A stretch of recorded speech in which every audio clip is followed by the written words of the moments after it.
Quando vamos falar sobre renúncia de receita, que é um assunto importante porque está na LRF e está também na Constituição Federal, como você está vendo ali, né?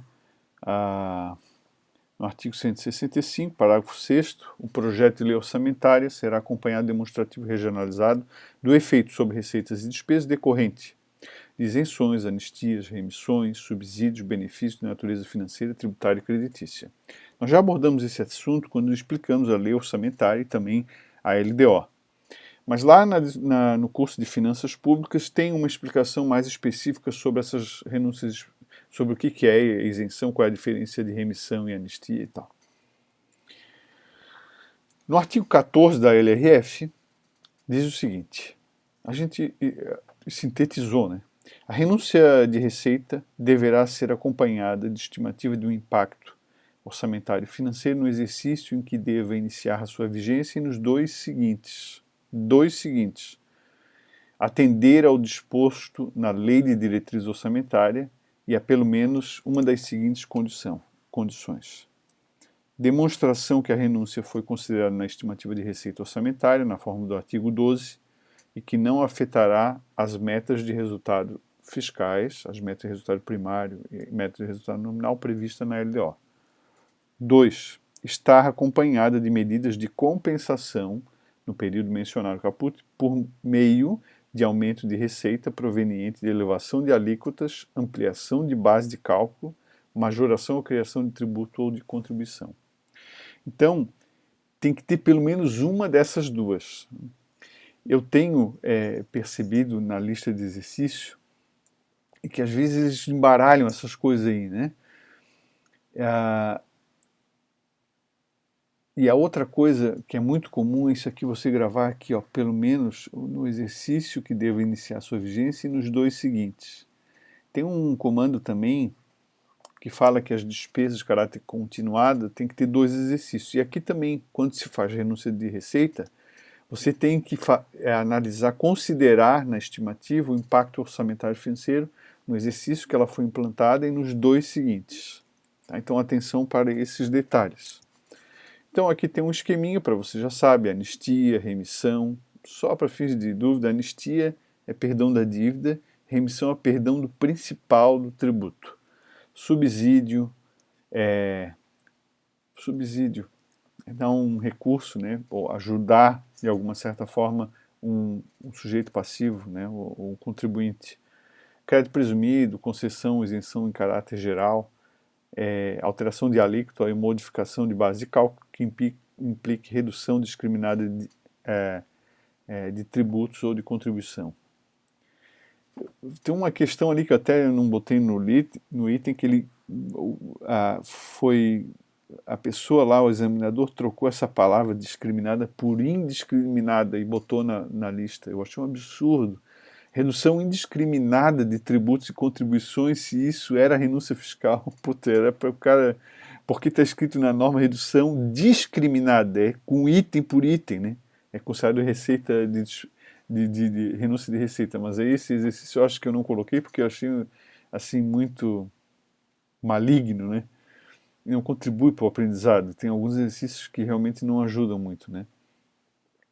Benefício que corresponde ao tratamento diferenciado também é considerado renúncia de receita.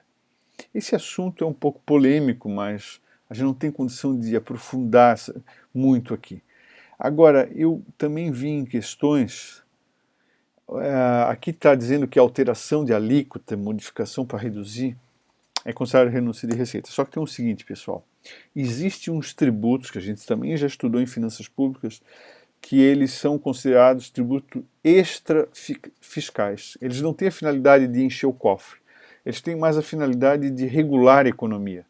Então, os mais típicos são importação, exportação, IPI, produtos industrializados, e IOF, Imposto sobre Operações Financeiras.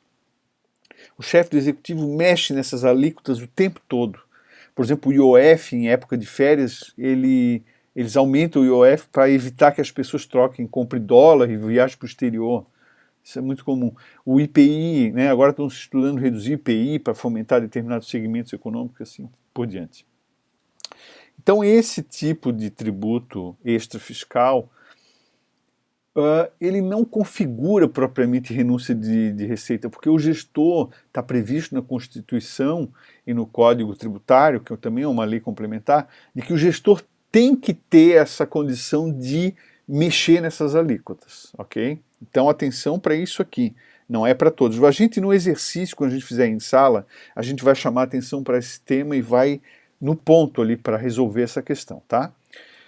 Sobre despesas de pessoal, a gente falou que há limites e esses limites a gente precisa gravar. União é 50% da receita corrente líquida, estados é 60% da receita corrente líquida e municípios também é 60%. Só a União que é 50%, metade da receita corrente líquida. Tá?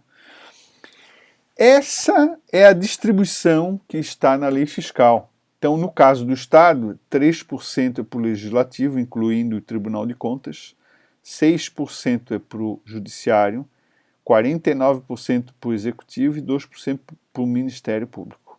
Não dá para mudar isso aqui. Não dá para mudar por meio de LDO. No município, você só tem Legislativo e Executivo. O município não é um ente federado autônomo, não é autônomo que o José da Silva fala, autêntico.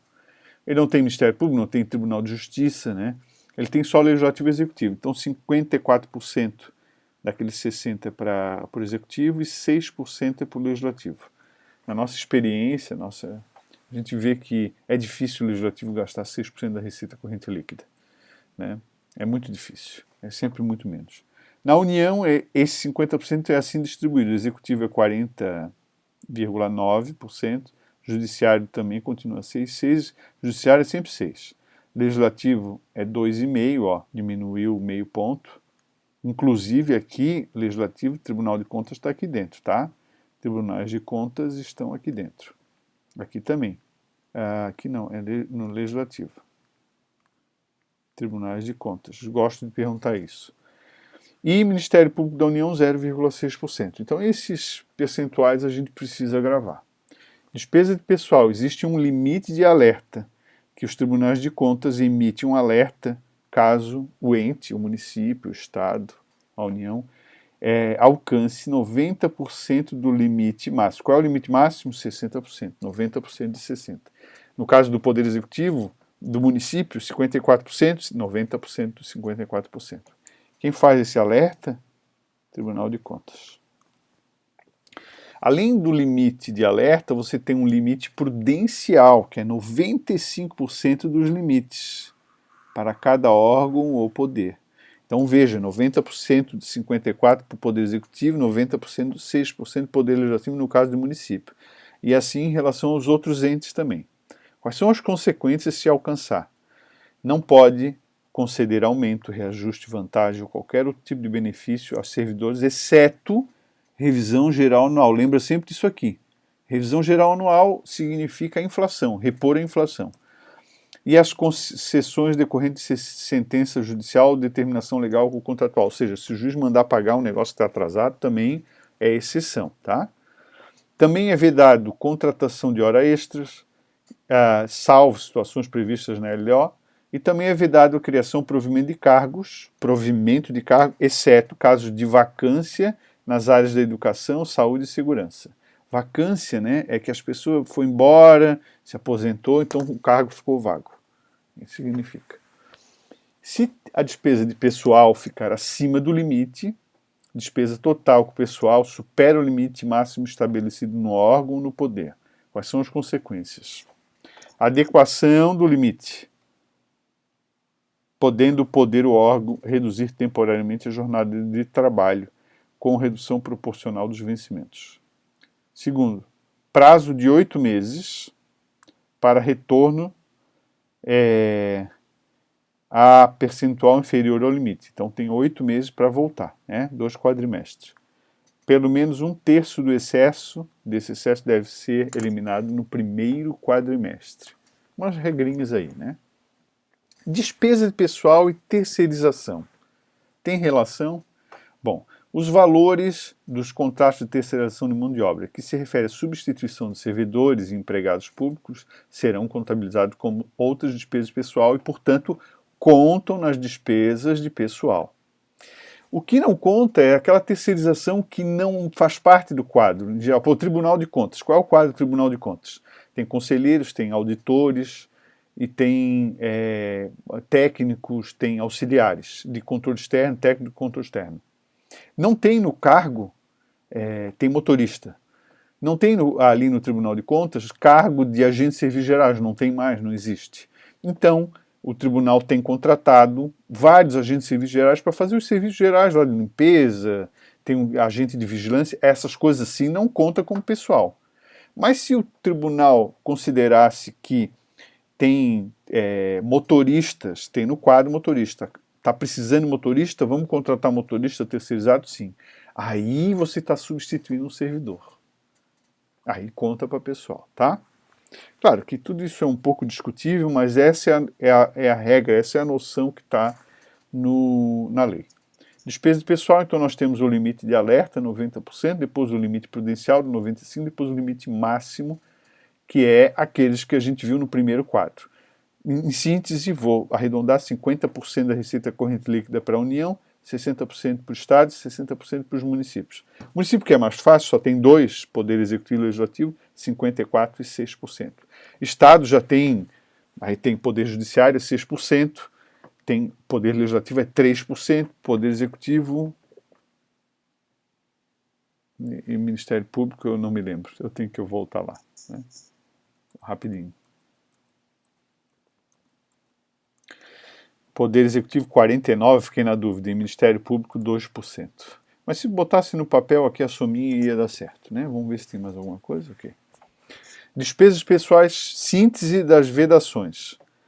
Então não pode conceder vantagem, aumento, reajuste ou adequação da remuneração a qualquer tipo, salvo derivado de sentença judicial e a revisão geral anual. Não pode criar cargo, emprego, função, já vimos isso aí.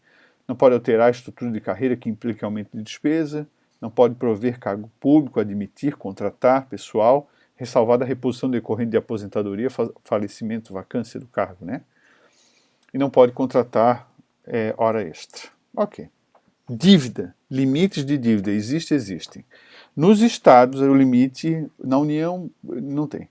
Nos estados, o limite é 2 vezes a receita corrente líquida. Nos municípios, o limite é 1,2 vezes a receita corrente líquida. Se eu não me engano, no estado está em torno de 0,5, depois subiu para 0,9, ou seja, a gente não está nem na metade do que poderia ter. Esse limite, pessoal, é o mais importante, tá? Do limite de endividamento. Você tem também limite de operação de crédito em cada exercício, 16% da receita corrente líquida, garantias, comprometimento com a amortização em encargos, 11,5%.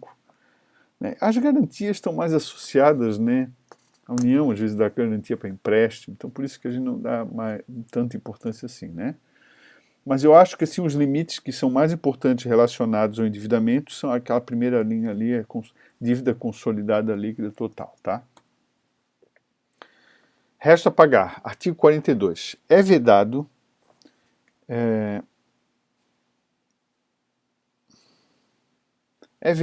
ao titular ou poder do órgão, referido no artigo 20, aqueles órgãos todos, chefe do executivo e tal, nos últimos 2 quadrimestres do seu mandato, os últimos 8 meses, contrair a obrigação de despesa que não possa ser cumprida integralmente dentro daquele exercício, ou que tenha parcelas a serem pagas no exercício seguinte, sem que haja suficiente disponibilidade de caixa para esse efeito. Então, o gestor, o prefeito, o governador não pode entregar o Estado, o município quebrado para o outro. Ah, mas está quebrado, então não pode contrair despesas nos 8 últimos exercícios. É isso que está escrito na lei. Na determinação de disponibilidade de caixa, serão considerados encargos e despesas compromissadas para pagar até o final do exercício.